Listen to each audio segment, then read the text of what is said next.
Yes, I just texted. Bro, we just had an entire conversation. Said really cool stuff and nobody heard what we said. It's not back? Or is it back? It should be back. Oh, let me check. We should be good. Mic check on my end. Test. 1, 2, 3. Oh, it's No, back. we're good. We're good. Okay. We're good. What was it?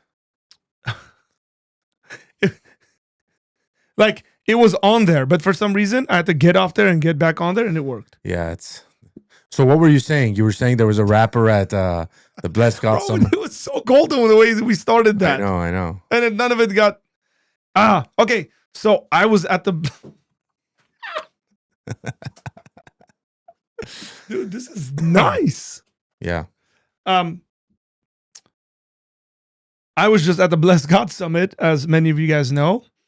And there's a rapper there that said, I see no changes. All I see is racist faces. Definitely did not. But what he did said was this, that he said, I am, He said, I am. No, and just walked off. Stop, man. He said, I'm the house or home of the Holy Spirit. He said, the Holy Spirit resides in me like I'm a mobile home. I like it. And I was like, ooh, powerful. I like that. The reason why I shared that is because we're trying to adjust things here in a way where we can be mobile. Yeah, we're facing each other. We actually are looking at each other. Directly at each other. Right now I'm not looking at you because I'm looking at my computer, because right when we go live, people start texting me. And they're not necessarily people who are actually watching and saying, hey, what's up? The audio's not working, all this stuff. But we're here, we're back. I have not paid any attention to anything because the summit was chef's kiss. Props to Ruslan. So how was it? What was your favorite part? What was your favorite thing that happened there? Okay. That's a complicated question, as most questions for me are complicated. We good? Everybody good? I heard you were a little unruly too. I was a little bit unruly. You started yelling at Ruslan as he was speaking and all that kind of stuff. Okay. Oh gosh, I gotta respond to this. Salwa says, "Ew, that was so disrespectful to the Holy Spirit." Salwa, if you didn't get the point of that lyric, it's that the Holy Spirit resides in us. We're the temple of the Holy Spirit, and we're mobile. Like the temple is not stationary, like a stationary home, but like a mobile home, because every believer moves in the power of the Spirit. That's right. That's not disrespectful. That's literally what the Bible teaches. So, whatever. Yeah. My favorite part was just like hanging out and talking to people. I had lots of conversations. As you can tell, my voice has not recovered. Yesterday, it was even worse than this. Yeah, it was. It was horrendous. And that's not because I yelled. That's not because I screamed. I gave a talk that was on the dot 20 minutes, my man. Oh. Like, I walked off stage and I took a peek to see if I was over my time. And it was like, this is like out of a movie.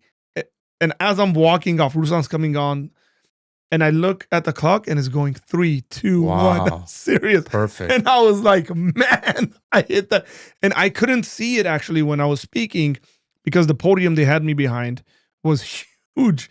So I did something that I think speakers should do well. I moved to the side and had a kind of face-to-face with the audience and peeked at the time a couple of times to know what's going on. It's just, when you're a public speaker, the clock was in front of the... So yeah, there's a monitor in front. It's just, the podium was blocking my view.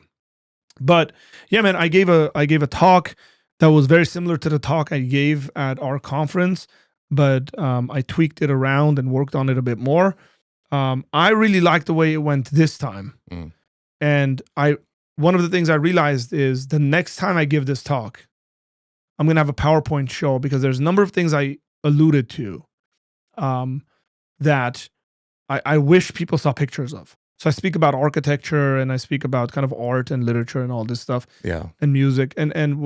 So I'm going to put some PowerPoints together so people know what I'm talking about. And doing the comparison. So that's the only thing I would add to that.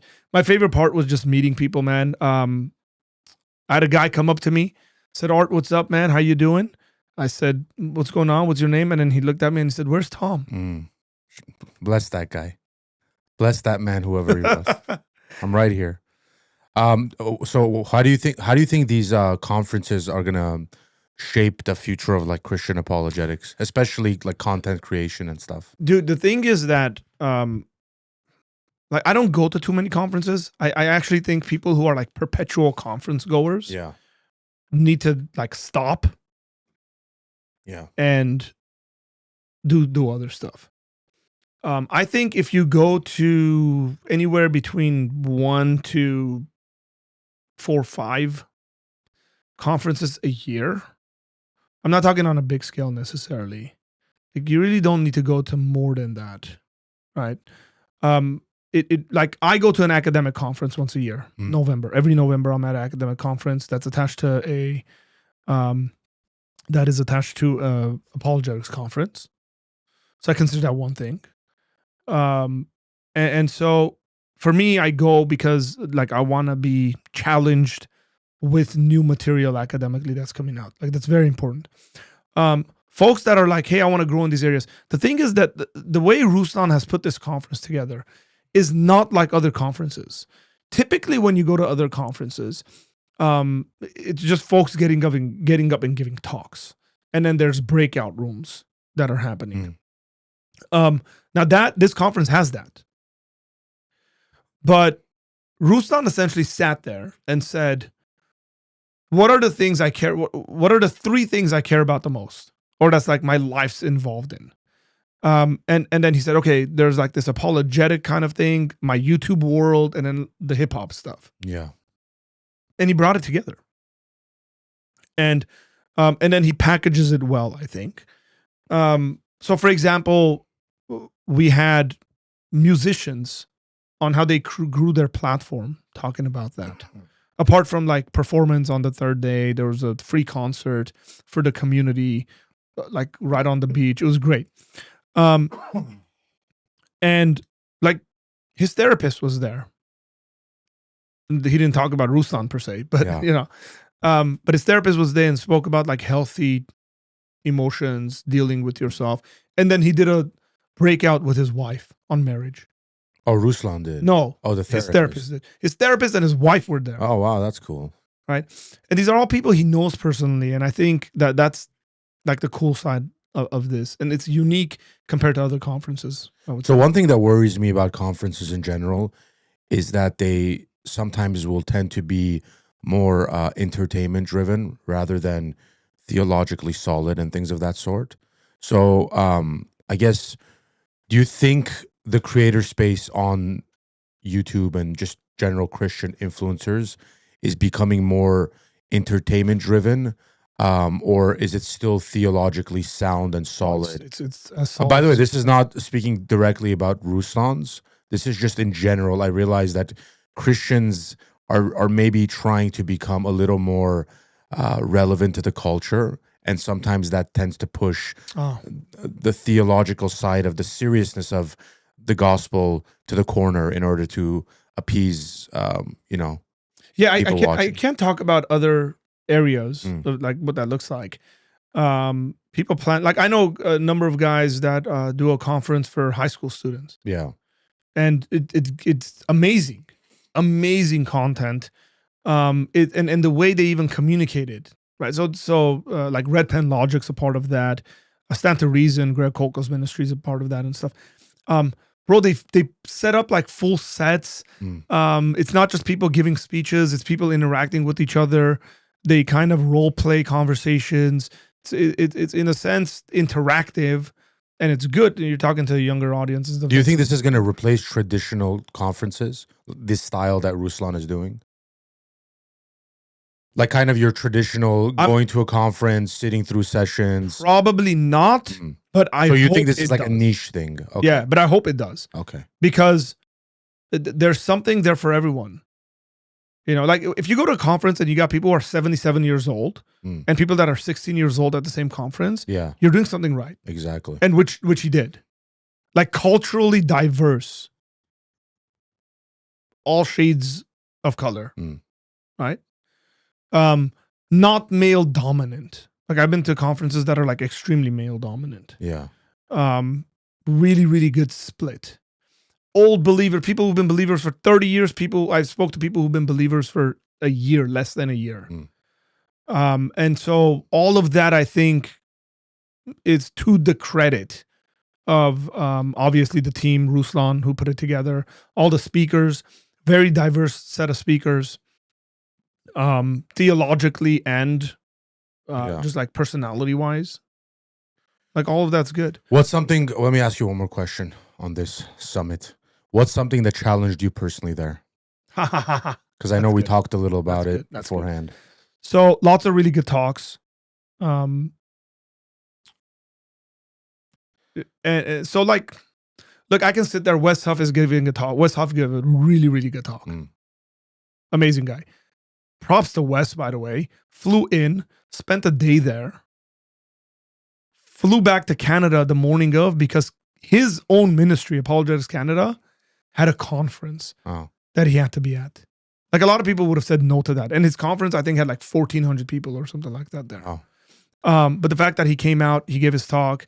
2 states in 2 days, huh? 2 countries in 2 days. But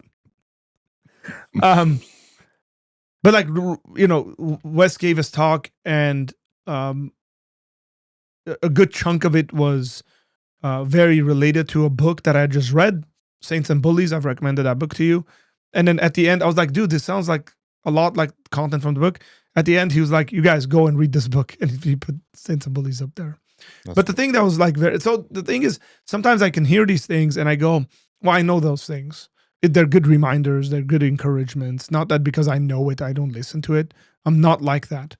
I will listen to a talk where I know most of the content and be encouraged by it tremendously. I don't like shut my brain off because I know it. So I enjoy all that stuff. The thing that was really cool was he had a guy named Trizzleman Fitness, and he spoke about fitness, and he did such a good job. He spoke about it theologically. Again, things that you and I know. Like, for example, our bodies are the the temple of the Holy Spirit. But he threw some really cool things in there, like, hey, stop thinking about working out and losing weight, which I need to, as like something that like is for you, right? Like have a Christian view of your body, right? Have a selfless view of like working out, which is crazy because when you think about working out, Tom, you're always thinking about people that are talking about their, like, you know, presentable and all this stuff. But he's talking about like, what about your wife? What about your kids?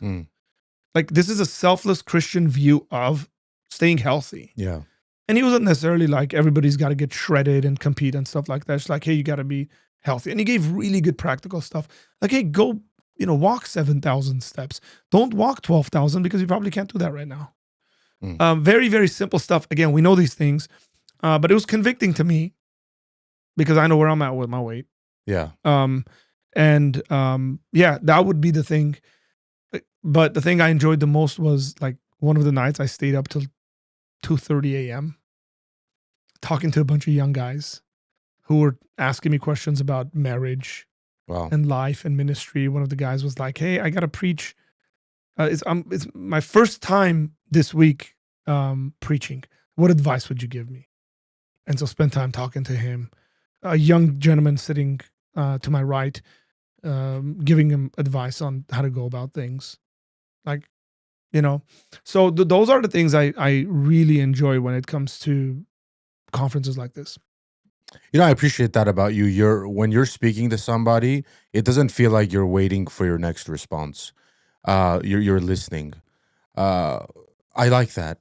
And we were talking about this yesterday. I don't enjoy it when people, or I don't like it when people, especially speakers at conferences, are sort of like, I'm going to come here and give my talk, and then my brain is going to be shut off to whatever else another speaker has to say. So I think that's really good. And it's encouraging for people too. You know what I mean? Yeah. To sit there and hear that stuff. Yeah, I mean, the thing is that I don't get to do that often. Like, I don't have the time necessarily to be like at this conference, at that conference. Like, my life is really active. And so if I can go there and I'm committed to being there for the whatever, let's just say 3 days. Why would I be skipping While out your on, kids are enjoying themselves at oh, dude, Legoland. I By the way, if I was in your position, I would be the guy that goes like, I'm going to Legoland. and some people did, Yeah. which is fair. Yeah. Won't name any names, but yeah, they deserve to, in my opinion. So for me, it's work. For me, here's one thing I'll tell you. People who are at the conference have paid a considerable amount of money to be at that conference. If you kind of the conference fee versus hotel stay, if they flew in, Yeah. we had people from Australia and China at the Wow. conference. Really cool. I had a guy from Iceland come to me and say, "Hey, would you be willing to go to Iceland?" I was like, "Dude, give me the invite. I'm there." Mm. But like, it doesn't make any sense for me to kind of like ditch the crowd. I want people to get their money's worth. Yeah. And if that means me sticking around, like hanging out, talking to people during breaks and stuff like that. Oh, I know. I have firsthand experience of you doing that with people, and it sort of annoys me sometimes because I'll try to be chatting with you after a church service or something like that, and you'll just be in a really deep conversation with random people, and I'm just like you don't exist. He's in his element. Let him do what he's got to do right now. Yeah, and look, Tom, it really comes from when I was younger and I had very few opportunities to go and meet heroes of mine. And if they shook my hand and said hi and signed a book for me, that impacted my life in very important ways. Right? It put the, like, if you put that book up right there, it says Jesus resurrected. It's all the way over there. Where? Right there. Right. Do you know where the knight is? The knight. Yes. Yeah. Behind it says Jesus resurrection. Do you see that? Yeah. Pick it up. No, next to it. Yeah. Don't knock over my pipe. Awkward spot. Yeah. Now open that. Who wrote that book? Edited by Paul Copan. What is the book about? Read the title and stuff. Jesus Resurrection, Fact or Figment. And? A debate between William Lane Craig and Gerd Ludemann. So this was a debate that was done, that was ended up becoming published. Oh. Is it signed? Yes, it is. What does it say in there? To Arthur from William Lane Craig. And then he has 2 Corinthians 10:5. Correct. We knocked down lofty arguments. That's the passage. Like this, I got this book signed when he debated Christopher Hitchens, and I was at the debate. I hadn't studied under him. I was planning on going to Talbot. That wasn't sure. But I stood in a line. I bought that book. I've read that book. It's a great book. And then those words to me from him mean a lot. It's encouraging. And so if I find myself in a place to encourage people and speak into their lives, I'm going to do that, because I don't know how that's going to impact someone, where they're going to end up in 20 years, 30 years. Again, I'm not putting myself at the same level as William Lane Craig, but I'm at a conference, I'm a speaker. People go, "Oh, we don't know this guy, but we like him," or something like that. I had multiple people come to me afterwards and say, "Hey, well, thank you for the talk you gave. It was concise, to the point, challenging. I got to go back and read some books." So all of that was a part of that. And so, like, why wouldn't I stick around and talk to people and all that? But I told Ruslan, man, I said, "Dude, you need to like interview the kids that were at this thing, about like how much fun they had." So like my kids were chilling by the pool. Yeah. They went to the beach because it was 18 steps away essentially. And then they got to go to Legoland because it was 15 minutes away, spend a day there with my wife. Like they had so much activity to do. It was great. And my wife was with them the entire time, so she didn't really get to enjoy the conference and all that. But even for parents who had little kids with them, that there was a room for them, toys for the kids and all that, and it was being streamed. Like it's a family sort of thing that people can come to and enjoy. It's pretty cool. That's awesome. And but your wife did hear you speak, right? She did hear me. Okay, that's good. She stuck around for mine. You made sure that. And my kids sat through some stuff. Like, for example, Dustin Travella. Did I say his name right? I think so. Tavella, not Travella. Travella is a soccer move.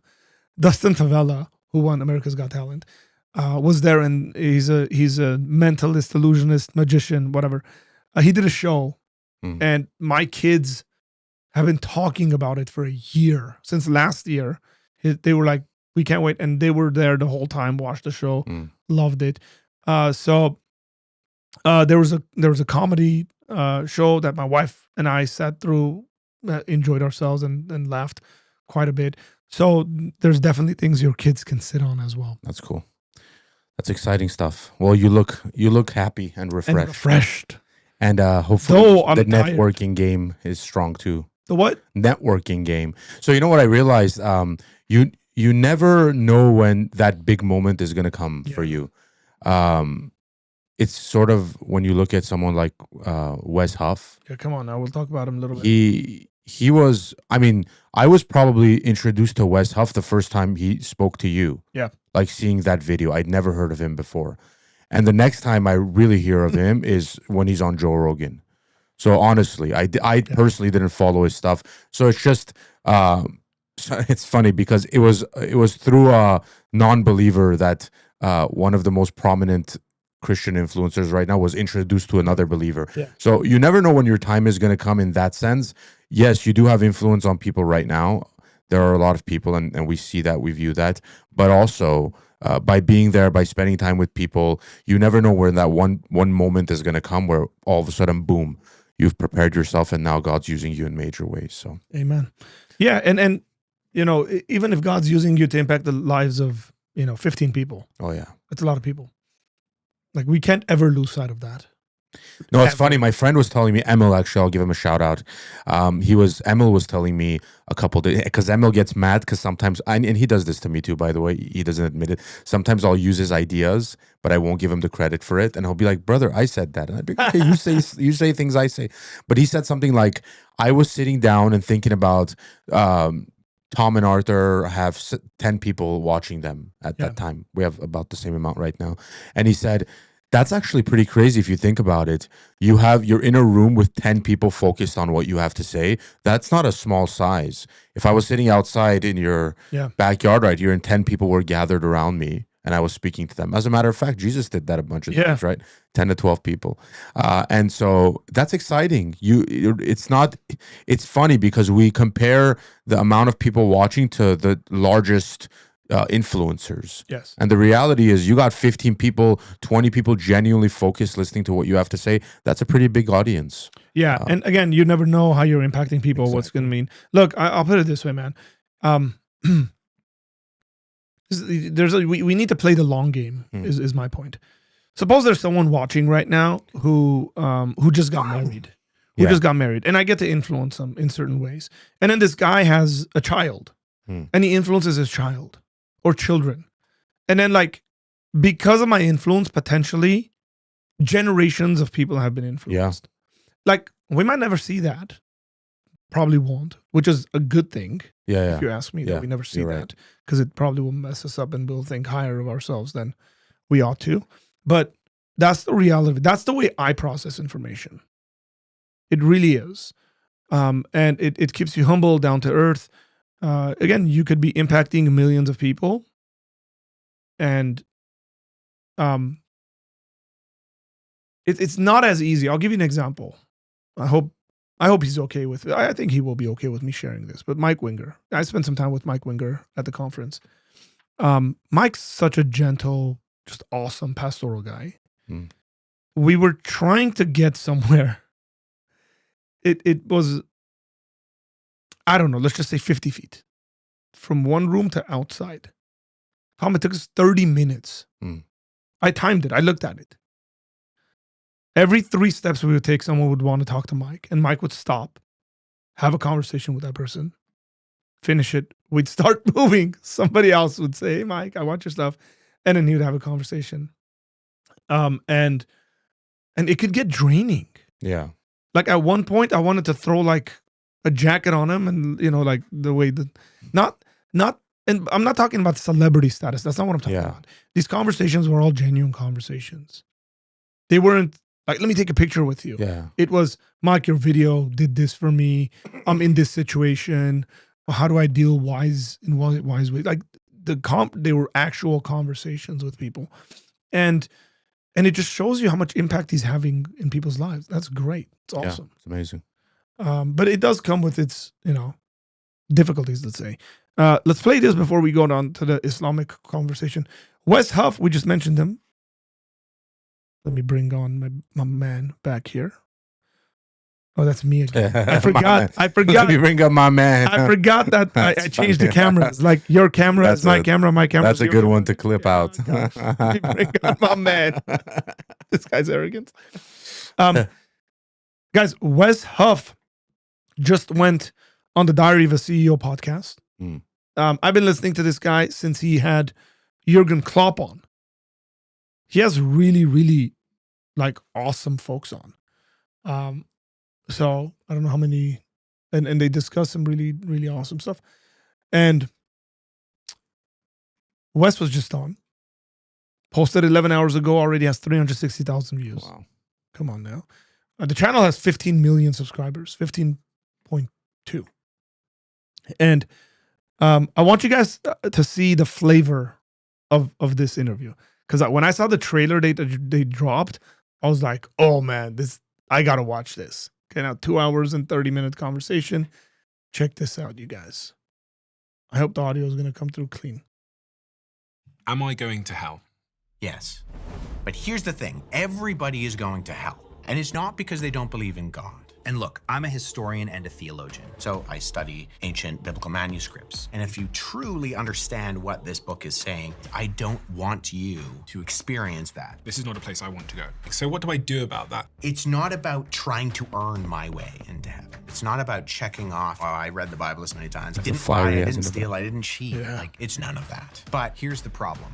Unfortunately, we bought the lie that we are the sum of our actions, where we're chasing after things that aren't going to give us what we actually need, which is also why we live in a world that is lacking in purpose and meaning. But the part that I've always struggled with is that the answer being religion as an antidote to that feeling. Because I require a really high standard of evidence because of the way that I am. Well, I think not only can it provide an antidote, it can provide the antidote. And I'll explain why. Like, how can we trust human accounts of these things? And then how do you take people who agree that there's clearly something missing to believing that what's written in the Bible is the thing that should guide my life? But also, do you have any doubt? Oh, of course. Especially when there are times of struggle and pain and suffering, like the whole Epstein thing right now. We are seeing examples of true evil. So there are moments where I think, how could there be a good God? However, from my investigation, I'm convinced beyond a reasonable doubt that there's actual evidence for the existence of God, the historical reliability of the Bible, and the philosophical explanations for meaning and purpose. And what is that? First, we have... That is some of the most persuasive evidence one can receive. First we have, and then he cuts it off. Bro. So he had Greg Kokel on a while ago, and they had really awesome conversations.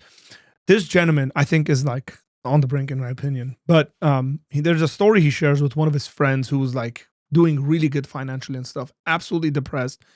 And then he's like, I called him, or he called me or something, and then his friend was like, "Oh, I'm flying to America. I'm gonna go get baptized."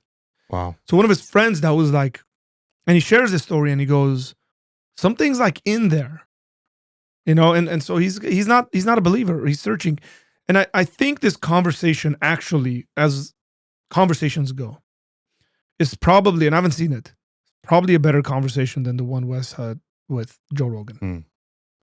Yeah, because this guy is probably more aware of. They're different personalities. Yeah. He's a very analytical kind of bullet point thinker.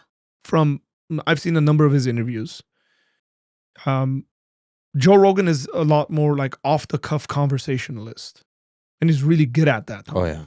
But I know he does research. He writes down his notes. He asks questions. So he's very meticulous. He does his research. And I think this conversation will benefit people quite a bit to go check out. So Diary of I'm excited. I'll probably CEO. do that on my way home. Yeah. Today. And so, yeah. Hey, let's look at some comments. Got a super chat too. We got a super chat that's come Without in Takia. from Edge of Truth, who says... Islam D3, yes. Well, it says, without Takia, lies, Islam dies. Mhm. That's the statement, right? Yes, Without yes, I'm lies, kidding. Islam. But YouTube won't let me say without lies, Islam dies. But you just said it. Yeah, but I think they're harsher It, with it won't let you send it as a super yeah, chat. as a super chat. Correct. Yeah. I've had stuff. You've had stuff. Yeah, I've had stuff all where the time. it just like doesn't go through. The charge doesn't go yeah. through. It's hilarious. The editor needs a raise, bro. That's Yeah, that's what I said. who's when I that watched it. guy? Who's that? I mean, editor? look, if I had 15 million subscribers, I'd have fire editors like that Oh too. yeah, for sure. You know, because Tom won't be sitting there doing some editing on. Yeah, some in shot or something. So, great stuff. What's up, guys? Like, how you doing? JP was at the conference. I JP, saw you the Uncut. vibing. Oh man, I'm gonna show that video. I saw you But vibing with JP. JP, I introduced someone to JP, and I was like, "This is JP the Uncut." Mm. That's because he hasn't debated me. Ooh. So I love JP, man. He's a character. He's such Is a sweet JP guy. married? We're gonna leave his. Okay. Yeah, I don't want. I was just wondering. That. I don't want to comment. Yeah, no on that. problem. Yeah, I'm just not sure whether he Okay, shared his relationship status. Got it. and all that. Yeah, no problem. But cool dude, man. And then he sort of embarrassed me by putting up videos where we're doing this sort of stuff. You know, people don't see me in these kinds of settings very often. That's so funny. Tom. Yeah, you look like you were okay though. You were in the element. I used to go to hip hop concerts a lot. Oh, hilarious post, by the way, by JP. No, it wasn't JP. It wasn't JP that put that up. Where did it go? Try videos. No, it was a That was post. the post. I saw it when you were just searching. There it is. That's funny. This is KB performing, by the way, for those who like and enjoy KB.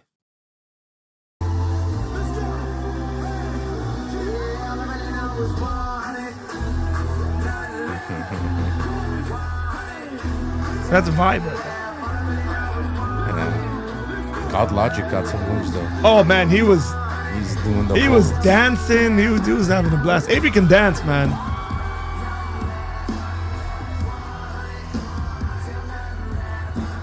That's cool. When that beat drops, bro. When that beat drops, yeah, Avery can dance. I'm gonna give him big shout out that he can dance.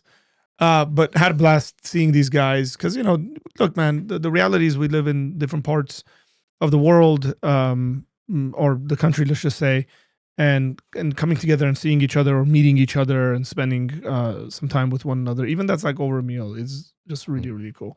So JP is saying I'm on a plane right now because they went to Balboa Park and hit up the Muslims yesterday with a group of people. Oh, Assad, you're so funny. It would have been really nice if I went with them, but I couldn't because I had other things. Sounds like, I mean, he's black. Is that okay to say?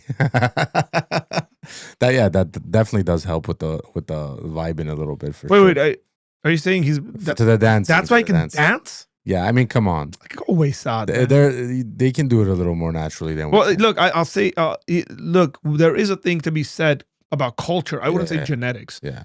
but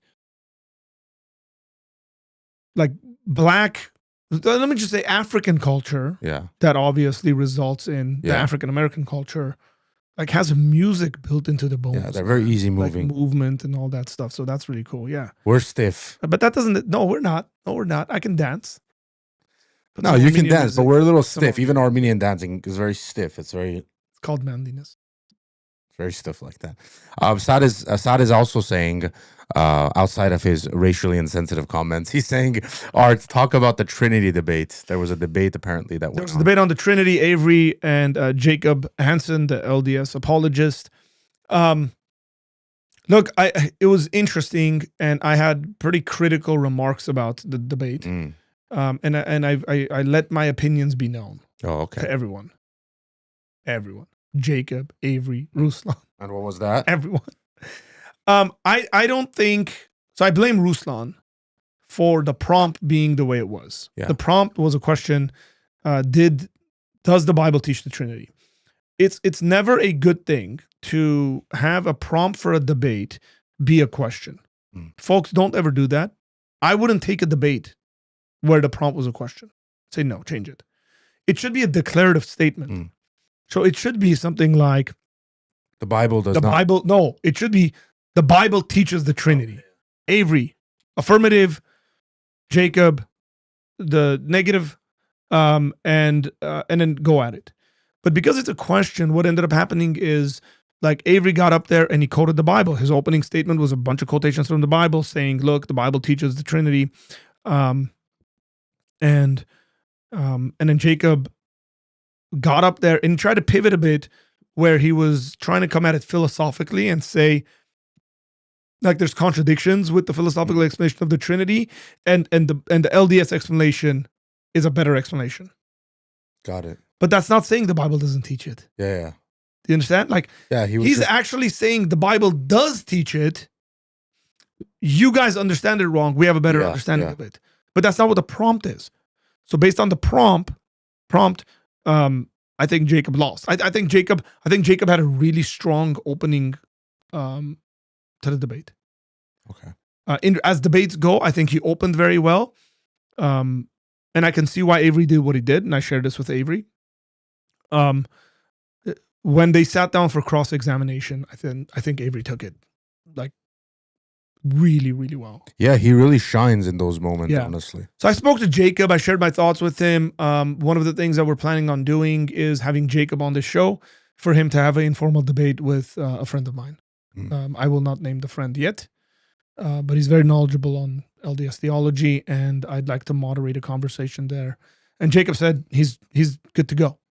Okay. And so look out for that, folks. I'm going to try. One of the things I'm going to try to do this year is have more of that.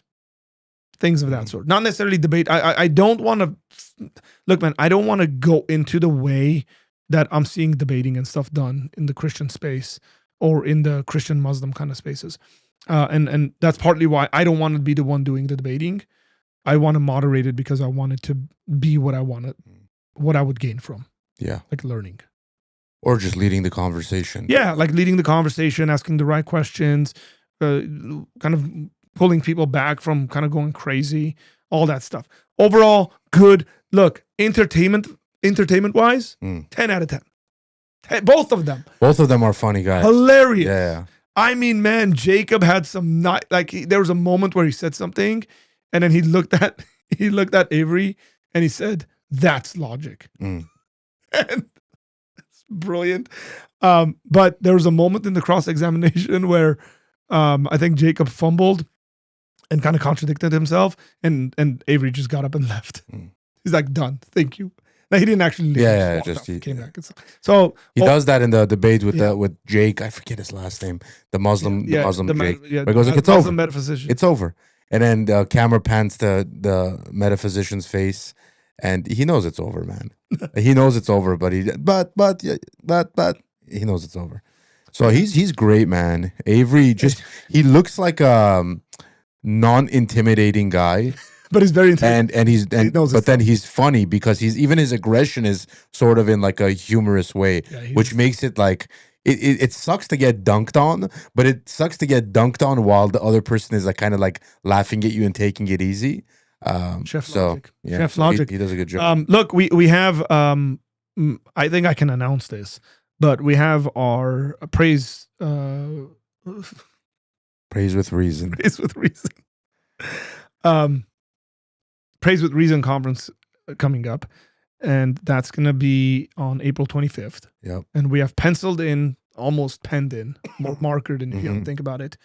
Avery, God Logic coming down. He said, yes, Michael Jones coming down. Won't mention the third one. We're working on the third one. Yep. Pray that the third one says yes. Yes. That's all I'm going to say. And we'll get all that info out to you guys probably by Wednesday, if not earlier. Yeah, that's exciting. So if you're watching and I hope in the future we can do a longer thing so it would justify someone coming from out of state and staying for a couple of days and things of that sort. Yeah. But especially if you're local, you're able to drive a couple hours, plan ahead for April 25th. I would say the event that we do, it's a half-day event. It's shorter.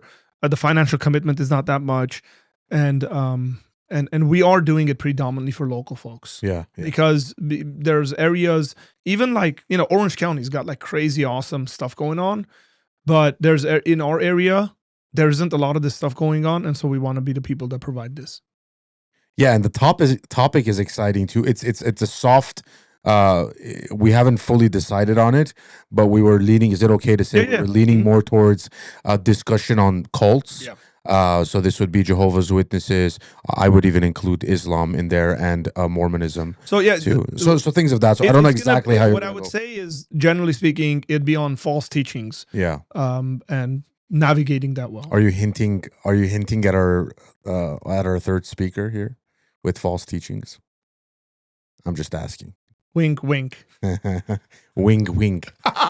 Hey, those who got it, got it. There's a super chat. There's another super chat. Yo, man, I couldn't make it out. That's why he's wearing the Torres hat right now, bro.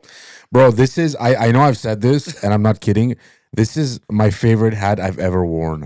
It might be the same company as every other hat company. I don't know, but it fits so well. It's so comfortable. And he hasn't even offered to give it to me. That's the sad part. But you can take it. But I don't want it. The present he gave to me. No, but actually, I don't want to take it because it's nice when I come in here and I have a hat ready to go when my hair is a mess. So yeah. So I couldn't make it. I was actually talking to JP. I was like, how come he couldn't make it? And so yeah, hope to see you. Hope to see you before that, actually. But yeah, the hat is fire. Thank you for the super chat and your support as always. Look at that. Look, did you see that? Ooh, that's nice. I like that. But then you got to figure out going forward. Praise you. Yeah. That's true. It's going to get complicated. But I like that. We might actually use that. Saad says, can I speak at the next Praise with Reason if it's on false teachings? My brother did an excellent job yesterday. Yeah, I heard. I can't say yes to this, and I can't say no to this because I haven't heard his talk from yesterday, his sermon. But we also can't have 5 speakers given the time that we have. So yeah, maybe the next one. Well, hopefully in the future, this can be a multi-day conference, and if that were to happen, we would have, like conference rooms and stuff like breakout that, rooms and all that. with multiple different things happening. So So you know what? When there's a question, we haven't even talked about this Islam stuff. We need to. There's a question that Jerome's asking, and I really want to speak about that. Trent Horn spoke. No, Trent Horn was on a panel. Somebody said, what did you think about Trent Horn being there? Trent Horn is one of the nicest guys you come across. Super nice. Spoke to him a little bit. Trent Horn was on a panel with Gavin Ortland and Josh Nadeau. Josh is Orthodox. Trent's Catholic. Gavin's Protestant. And Ruslan was sort of moderating the debate. But Ruslan's, it's hilarious when he moderates stuff because you clearly see his biases come through. Yeah. Like he can't control himself. Like they'd be talking and then Ruslan's like, can I read a passage? That's just really good. Once this stuff is released, I will do a video on my question to Trent Horn and Josh. I was the first person to be up there with the question. It's the only question I asked.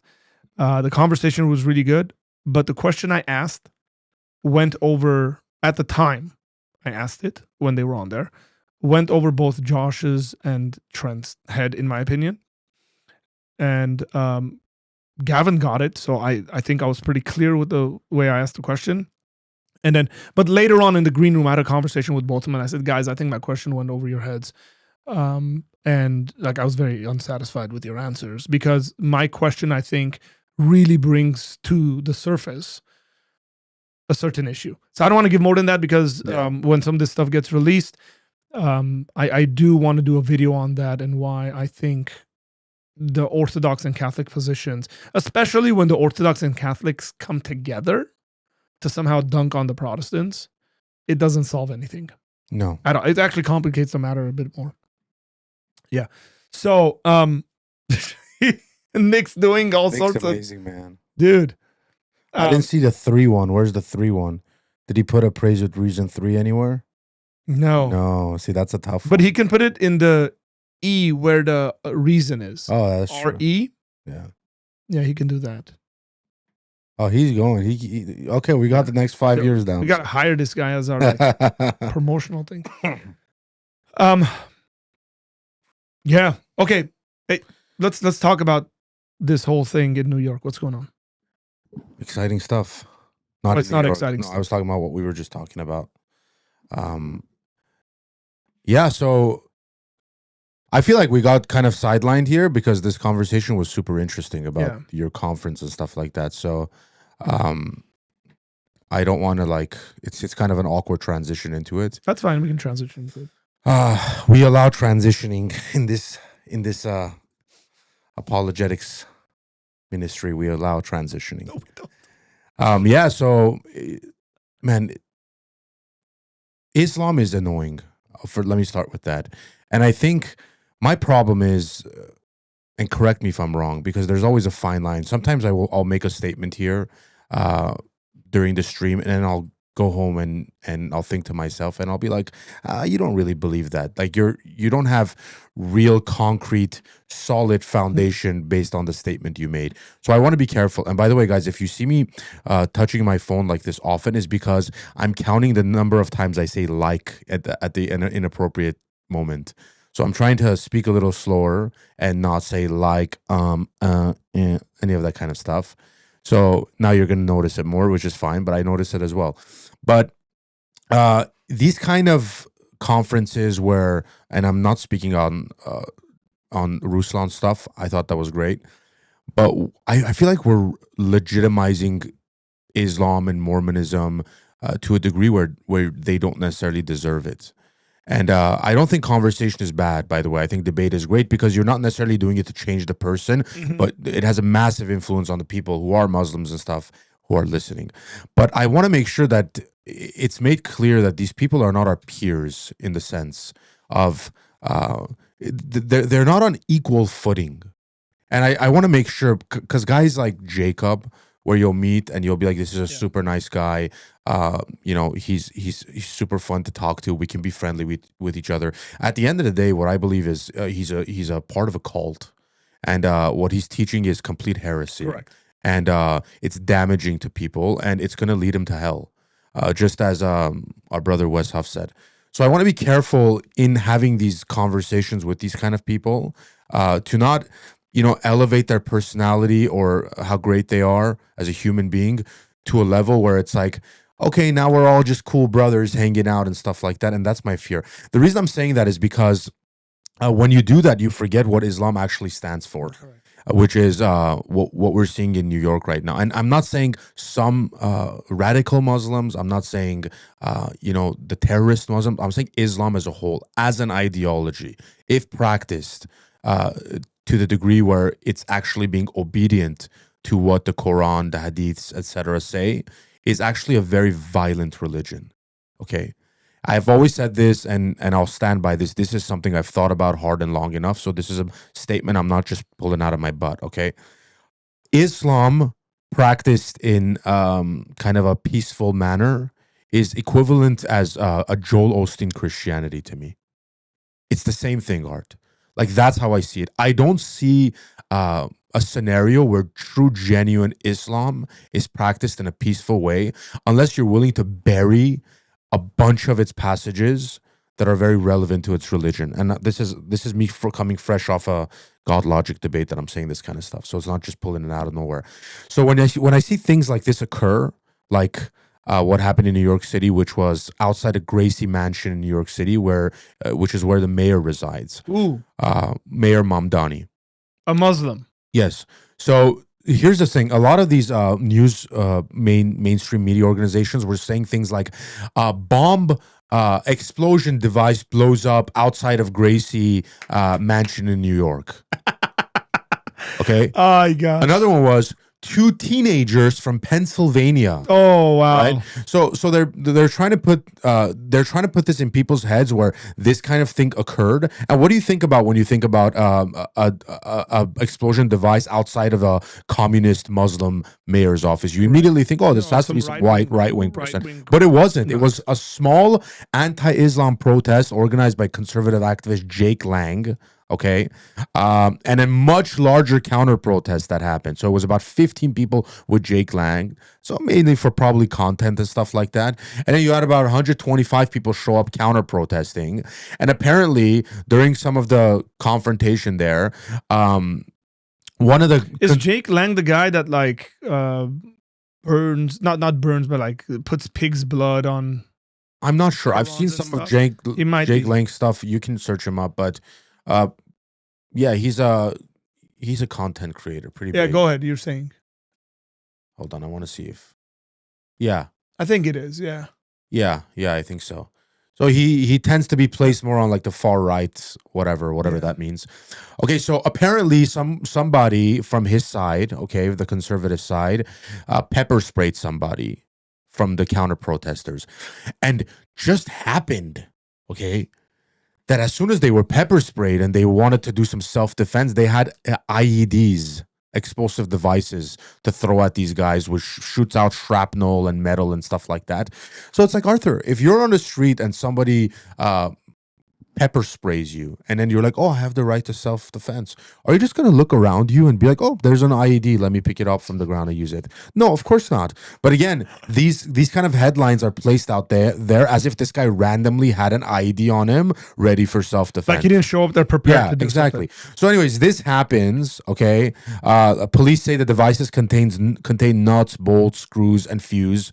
So he's trying to do maximum damage. Yeah, essentially a shrapnel bomb. Yeah. Investigators say it involved TATP, volatile homemade explosive, sometimes used in terrorist attacks. 2 devices were thrown, but neither detonated, thank God.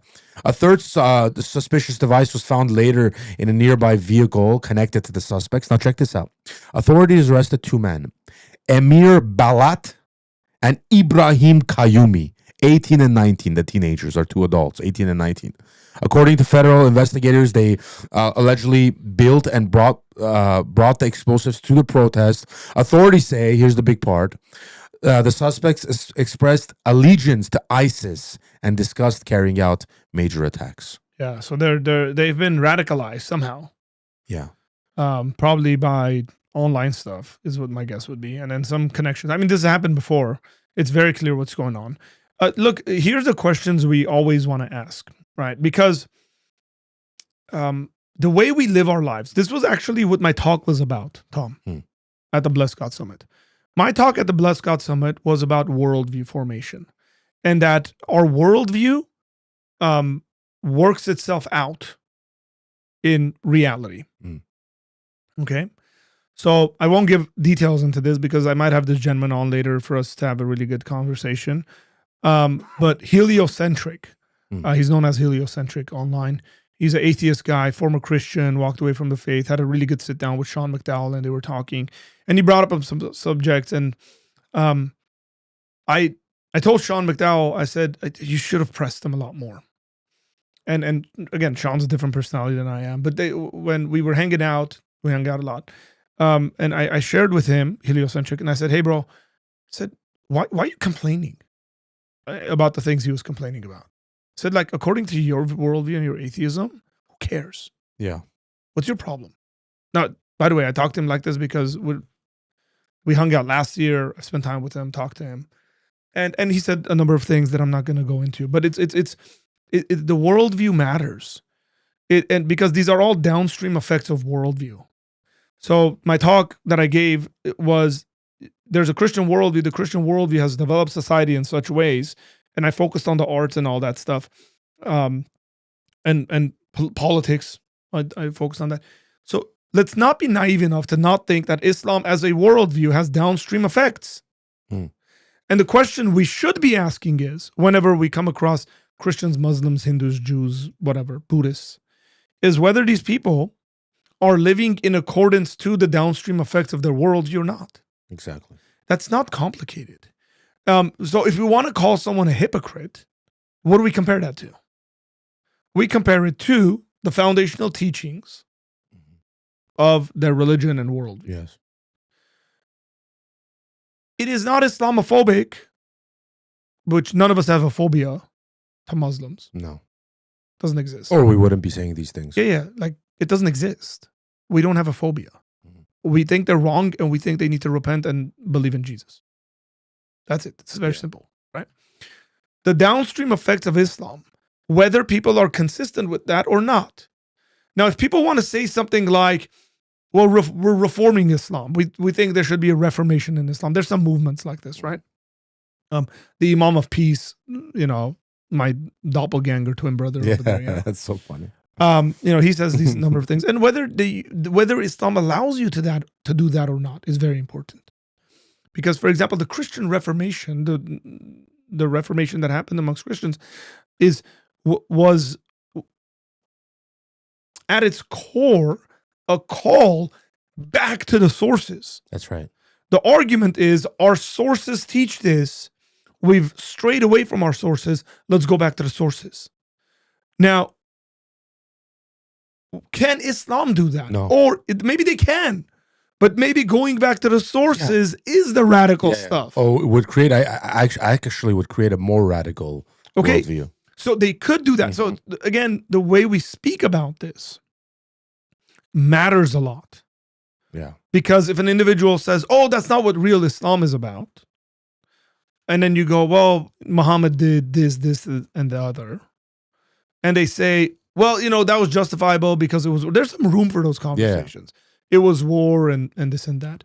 But what about all the other passages? Now you got to look at it because you have to look at the sources.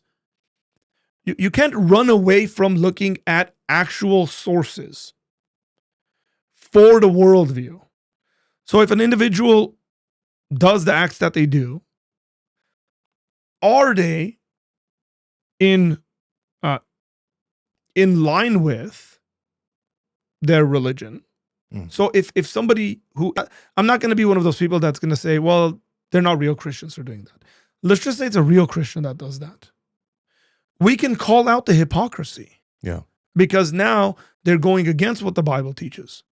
For the same reason, I can call out the hypocrisy of individuals who are anti-Semitic.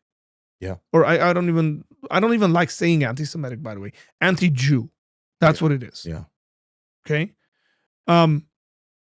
And like every opportunity they get, it's against the Jews. Like they're at the heart and core of everything, right?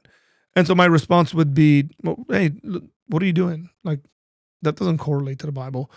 Or an individual like Nick Fuentes, who has an extremely low view of women. I can call him out that because I think that's hypocritical when it comes to the Christian teaching, and you can't claim to be a Christian, which he does, and hold to these views. But if you're a Muslim and you have a low view of women, are you being consistent or inconsistent with your worldview? Yeah. Does that not matter? If Muhammad said, allegedly, but he did from all the documentation we have, a majority of the population of hell is women, you got to give me something there, Yeah. You can't just ignore him. You can't just be like, oh, he was wrong about that. Because that is the prophet. Or if Muhammad did something, if Muhammad is the perfect moral example for everyone to follow, that's why Muslims replicate his behavior, his actions. If he washed his hands, I'm making something up right now. Like if he washed his hands and, he put let's just say, I'm making this up, but this is to make a point. If he was washing his hands and he wet his hands first and then put the soap on and then rinsed it, every Muslim's got to do the same actions because he's the example. And then he had a child bride and he had multiple wives. And people replicate that. We can't call them hypocrites. Doesn't fit. They're doing stuff exactly like him. Yeah. If you're reforming your religion comes to a point where the religion itself is actually obsolete, then you have a big problem like with your religion. You're no longer that religion. For example, if when we look at Christian hypocrisy, right, at the times of, let's say, slavery as an example, even though, by the way, guys, slavery, when people think of American slavery, they think every single person in America owned slaves. That wasn't the case. That's true. It was a very tiny minority that did, okay? But that's beside the point. So the reason I'm making that point is because a lot of people did were against slavery even at that time.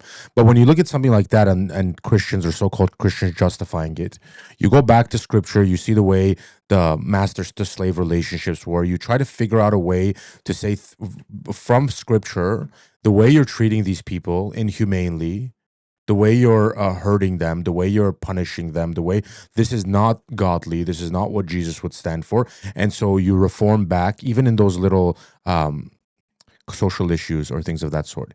You reform back to what your religion teaches, what the founder of your religion teaches. The problem is, Arthur, that Islam is sometimes elevated to a degree where it's a legitimate religion in comparison to Christianity. And that's where I think a lot of people who are scared to make criticisms of Islam is because, so when you view Judaism, right, when you view the Jews, you view it as a true religion, right, up until the point where they reject Christ, the fullness of God. Yeah. And then you say now they're rejecting the fullness of God, hence they are they're teaching false things, and they're not saved. But still, the religion itself comes from an authentic past, an authentic background.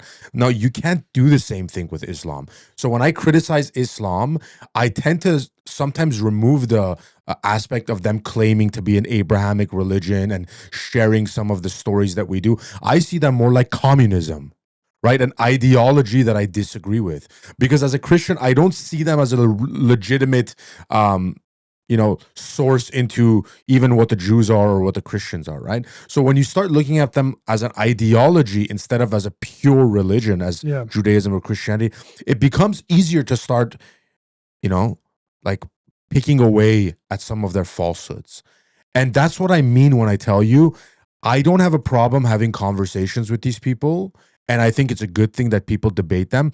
But it's so clear based on Jesus's teachings and just the corrupt nature of the Quran and Islam itself, that these people should never be legitimized to a point as if there are buddies, and the ones that are our buddies are the true representations of Islam, but the ones, like causing chaos all over the world are somehow the false representation of Islam. That's my fear. Yeah. And we're not going to take that because, again, we want to be truthful when it comes to properly representing not only our views, but their views. Yeah, exactly. I'll give you an example because there was a comment here that was made, and I think it's a good one. Both of them being made by Nick Quint. Nick Quint said, where is it? A Roman Catholic is a Christian, a Mormon isn't. And then he asks the question, he says, so is a progressive Christian a Christian? I'm not going to get into that because I'm using this first part of this comment, right? It was very interesting because the debate that Avery had with Jacob, I asked Jacob afterwards, I said, Jacob, why are you so enthusiastic about wanting to be joined and recognized by the rest of the Christian community as though you are a Christian? Yeah. Because, I said to him, because Mormonism started off, Joseph Smith started off his whole thing saying all the denominations have gone astray, where the truth has been lost to such a degree where a newness has to come, very much like Islam, right? Yeah. Or at least the way they present it now. And he said, look, you guys agree that like Roman Catholics are Christians, but look at all the stuff you disagree with Roman Catholics.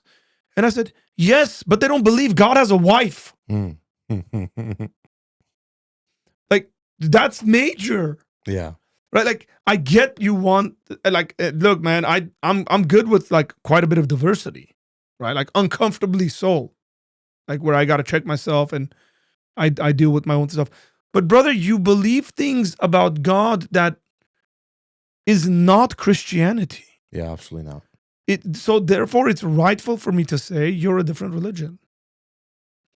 So if the modern Muslims that are trying to argue for this form of Islam that you're talking about are doing it in such a way where they just negate all of their teachings, including Muhammad and his life and the moral example that he is, then it's no longer Islam.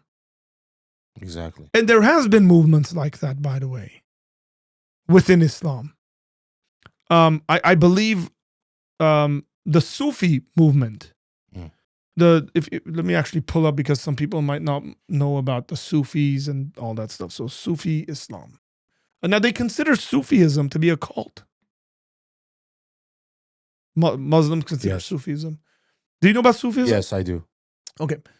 So, for example, here's what Sufism says, guys. Just giving you guys some education here.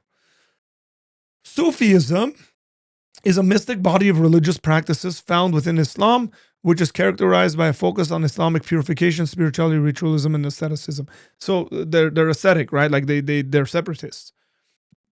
Practitioners of Sufism are referred to as Sufis, and historically, typically belong to orders known as Tariq or Tariqa, congregations formed around a grand, which is a wali, like a saint, who would be the last in a chain of successive teachers, linking back to Muhammad, with the goal of undergoing self-purification and the hope reaching the spiritual station of Ihsan. The ultimate aim of Sufis is to seek the pleasure of God by endeavoring to return to the original state of purity and natural disposition known as fitra. As far as I know, Sufis are considered a cult. And as far as I know, Sufis are pacifists. Let me just fact check myself there.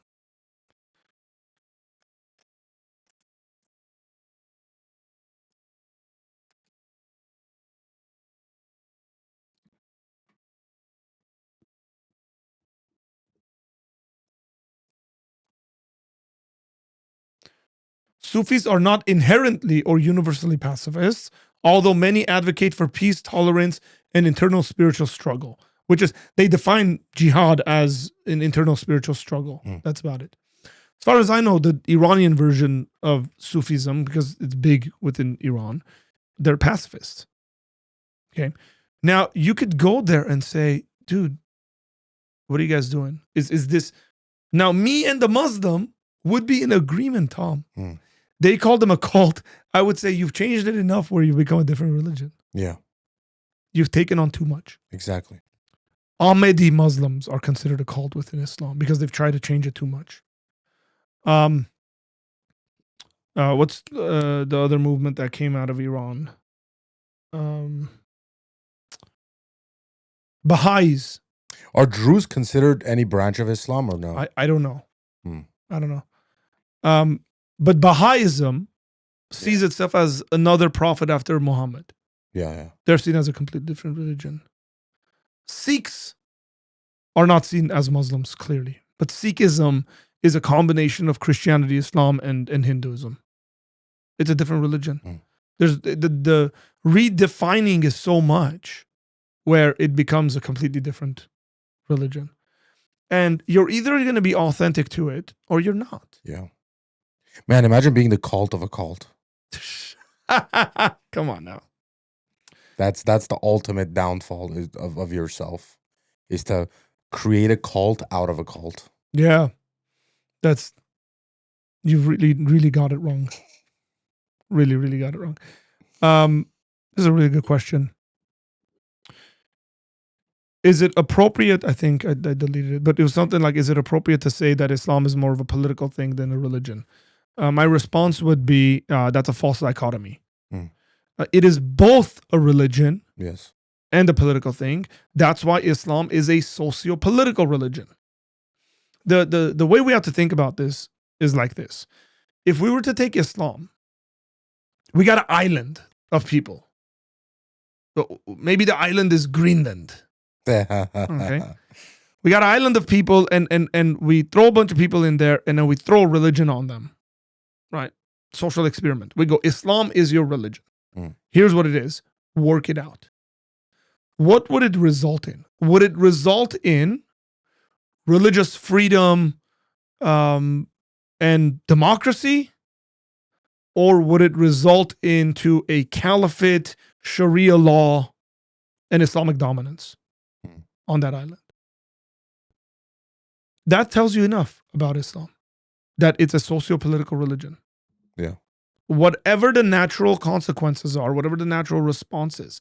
See, the thing is with Westerners, and I wish people were more honest and had the freedom to be more honest about these conversations. Westerners generally, I think, are extremely naive and understanding.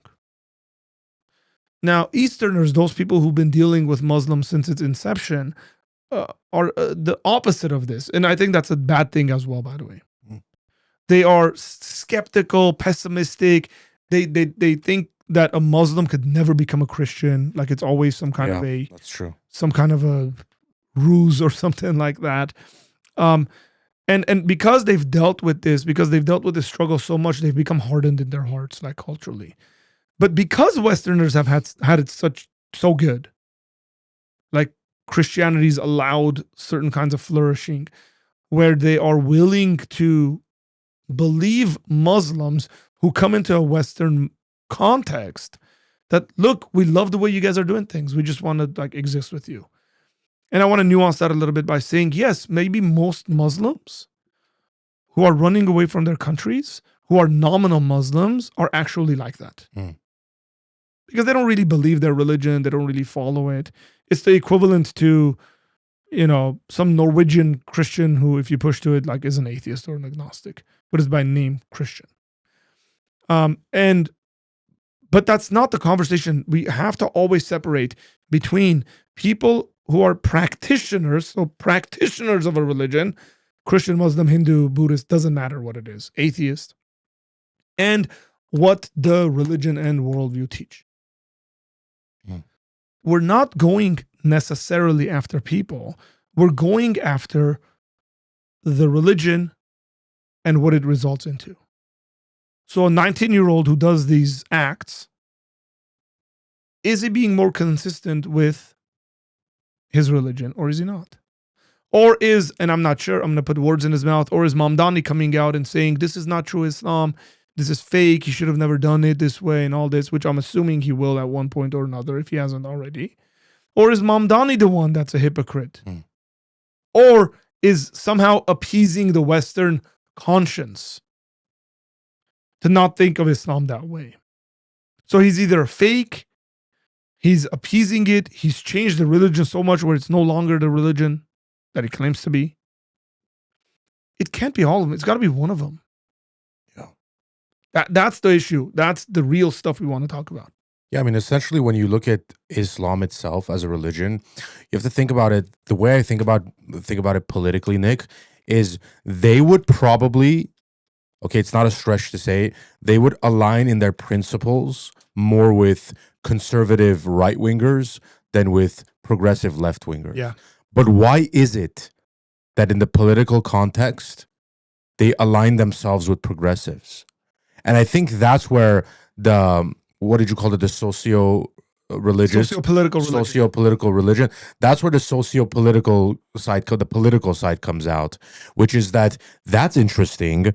You love your religion. You adhere to it. You look like you're super, super religious, okay?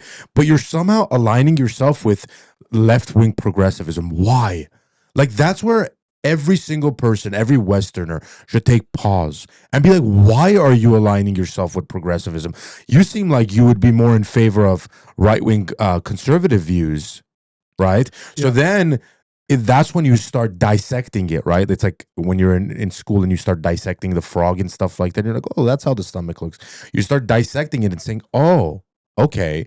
It's because the political side of it right now is a means to gain access and sympathy and eventually power before the religious side steps in kind of to overpower the political ideology of it. And then they work in tandem to create something like a Iranian theocracy. I was going to add, I was watching Ali Khamenei interview from when the revolution had just happened. It was a couple years in, and he was the president, and Khomeini was the Ayatollah, the supreme leader. And they were asking him. They said, "Mr. President," this American interviewer said, "You seem to be very aligned with the left-wing liberals of your country." and now they're being like jailed and oppressed and stuff like that. And the look on it, the look of confusion on the Westerner, the Americans face, and the look of just like wonder in the face of Khamenei was like, like what he was actually thinking, Khamenei was you freaking moron. Did you actually think we align with progressive leftist communists? Yeah. Of course we don't. It's just a means for us to get power and then use our religion to kind of enforce political domination. Well, the Imam of Peace has an interview where he's talking about Ilhan Omar, and I can't pull that up right now because we're actually going to have to end this podcast in the next 5 minutes. Yeah. I got some stuff to do. He says, yeah, all the Muslims love voting for, leftists and stuff. And he says, think about Ilhan Omar. She will vote for people having abortions, but she'll never have an abortion herself because she'll never kill a Muslim because they view you as at birth a Muslim, right? Yeah. Like, so they'll never do it themselves, but they'll want you to destroy yourself. And I think the best way to, and I'm just quoting a Muslim imam, Yeah. right? A Shia Muslim imam. He says, basically, they'll support you in all the ways to destroy yourself, but they won't do it themselves. Look, whether you call that taqiyya, whether you call that the means in which they're kind of trying to do this, I'm not saying every Muslim out there is walking around with this kind of thinking, but to be naive enough to think that there aren't organizations, there aren't individuals in the world that are funding, promoting. Like, all you need to do is go see some of the Muslim countries that are very rich. Yeah. And what kind of money they're dropping into U.S. universities to create Islamic centers of study and kind of normalize, naturalize. Especially Qatar. All these things. Humongous. Yeah. And so let's not be naive enough to think like there isn't actual, like they actually have an interest in presenting themselves in the best light. And again, maybe some of them are doing because they're saying, look, it's unfair and stuff like that. Or maybe they're doing it because they're like, we want to promote our religion because we think that our religion should take over the world. I mean, when you're talking about ideology, which Islam is, or a worldview, you don't really care, and I don't mean care as in like have sympathy or empathy. You don't care about the individual person practicing that. That's not the major concern in these larger conversations. I'm sure there are communists or socialists I live amongst who I have very pleasant relationships with. I'm sure some of the people who make my coffee in the morning are socialists or lean that way, or maybe are communists. So when I'm dunking on the ideology, okay, it doesn't mean I'm individually condemning each person that falls in line with that ideology. It means I'm taking the actual source as a whole and I'm saying this is corrupted. Yep. Okay, that's the point of these kind of conversations. Now, what that actually brings is something very positive out of it, right? Because I saw somebody posting an Instagram thing like, we're going to a Jewish synagogue to tell them that they're actually evil and they killed our Messiah and they're responsible for his death and stuff like that. And in my head, I'm like, well, that's a pretty bad way to evangelize, right? Like individually going in, like, I mean, I would never do that. I wouldn't go in front of a mosque individually and start like saying like, your prophet is a pedophile, you're this. By the way, I don't condemn people who might think that's effective and do that, but I think the more effective way is to attack the actual worldview, the actual religion itself, as opposed to taking singular people who practice the religion and trying to make something out of it. Because look, if I take, sorry, I know you want to close off. If I take the most radical Muslim in my community and say, look at this representation, this is what Islam is. And then somebody brings to me a very moderate, normal Muslim and goes like, how about this guy? He's a doctor, he loves people. Right. And then my argument falls, like it destroyed. But if I say, I don't care about the individuals, what does the actual religion itself teach? You know, which one of these people is more aligned with the origin of the religion? And then if I can win the argument that way and say, hey, that peaceful guy you're showing me, that guy isn't. That guy's some other situation happening. Yeah. This guy actually is. Why? Because he aligns himself with the original. Every worldview is like this, you guys. Every worldview has certain beliefs, certain claims, and the way you judge the adherence of that is whether they conform to that or not. Yeah. We're not saying anything crazy. We're saying whenever we come across people, Christian, again, Sikh, Muslim, Jew, doesn't matter. and we see them acting in certain ways, the question we should be asking is whether that correlates to their worldview or not. Exactly. That's it. Hey, I got a lot of work to do and a lot of stuff to do. We actually like snuck this in and forced it, and even like changing the cameras and trying to make it work. I love this. By the way, this is a completely different kind of energy. Yeah, this is so much better.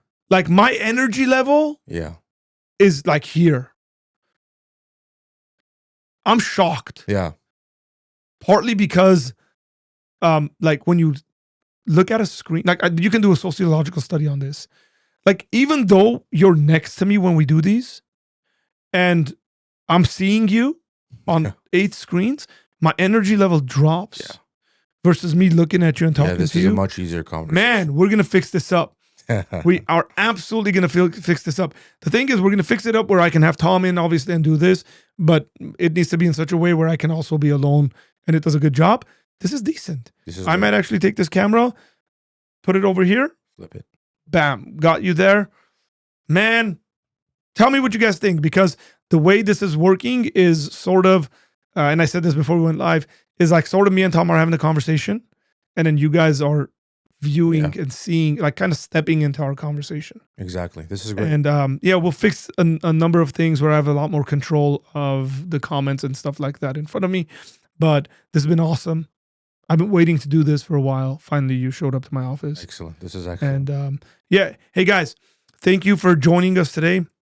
And we'll give a lot of I think there'll be room to talk about the Blessed God Summit. I'm going to wait on Ruslan to kind of send things out, and we can comment on those things. But love you guys. Thank you for joining us. Hopefully this has been beneficial, and we will definitely see you later. Take care. God bless.